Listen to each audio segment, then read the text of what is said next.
relato y la reflexión de alguien que vivió en primera persona lo que fue los sucesos que llevaron a lo que conocemos todos como el 68 y lo que ha sido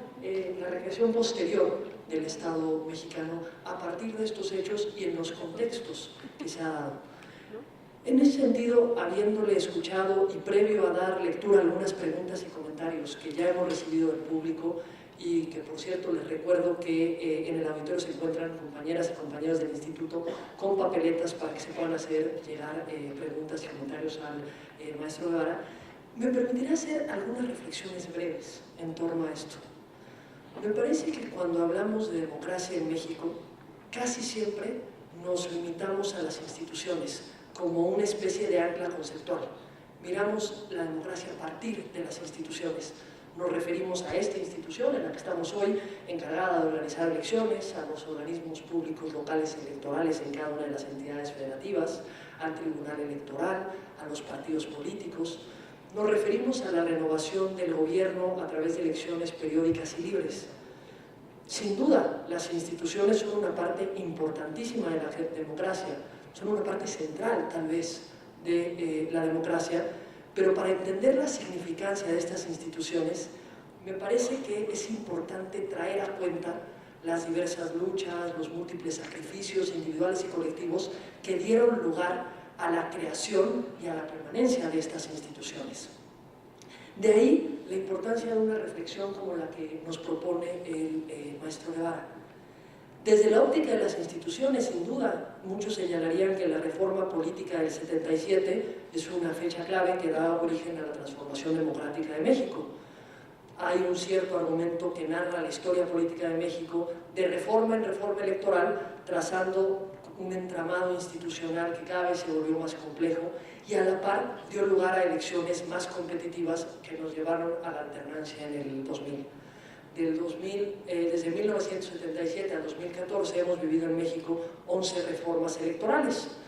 La década crucial fueron los 90s, que dieron 4 de estas reformas electorales, donde se concentraron los cambios institucionales que dieron pauta a la alternancia, primero en municipios, luego en estados, finalmente en el Congreso, hasta llegar a la presidencia de la República.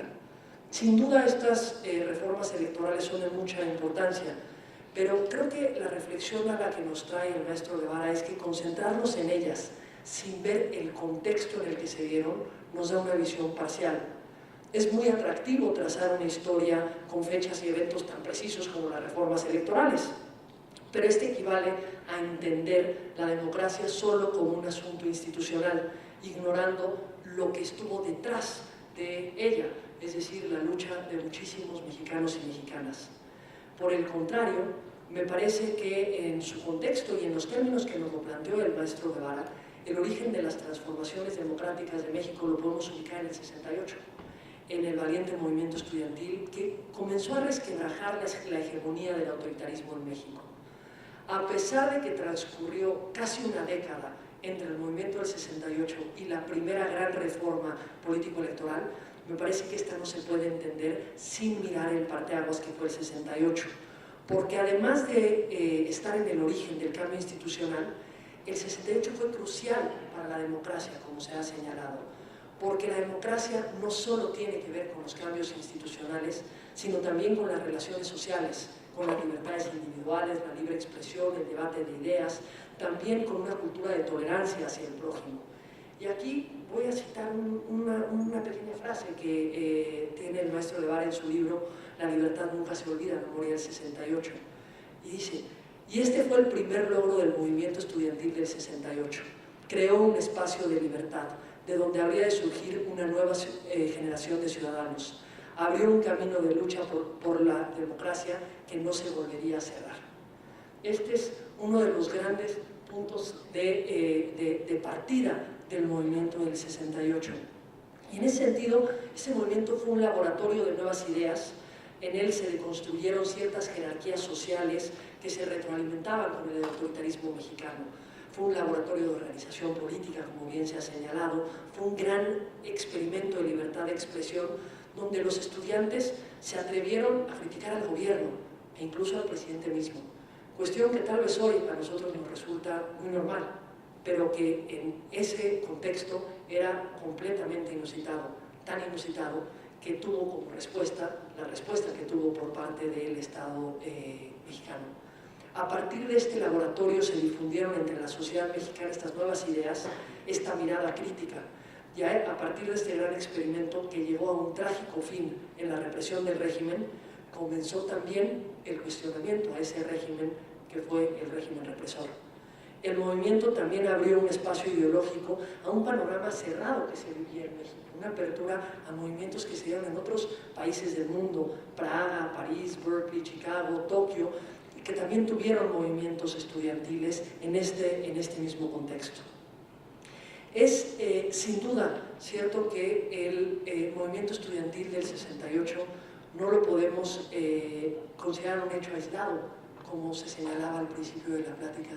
pero tampoco es el fin de una lucha, es el nacimiento de una mirada distinta respecto de las relaciones sociales de la ciudadanía y del Estado, y creo que también es un espacio para reflexionar los alcances que ha tenido esta apertura democrática en que vivimos en México y los alcances que han tenido los cambios que hemos vivido en el país. El México en el que hoy vivimos no es el México del 68,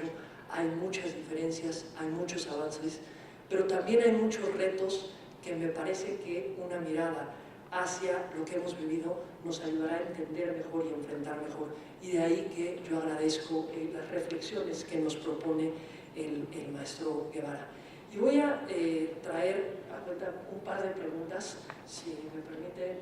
haré un par de preguntas juntas para que se pueda hacer una reflexión más completa en torno a las mismas. Tenemos una pregunta de Rafael de la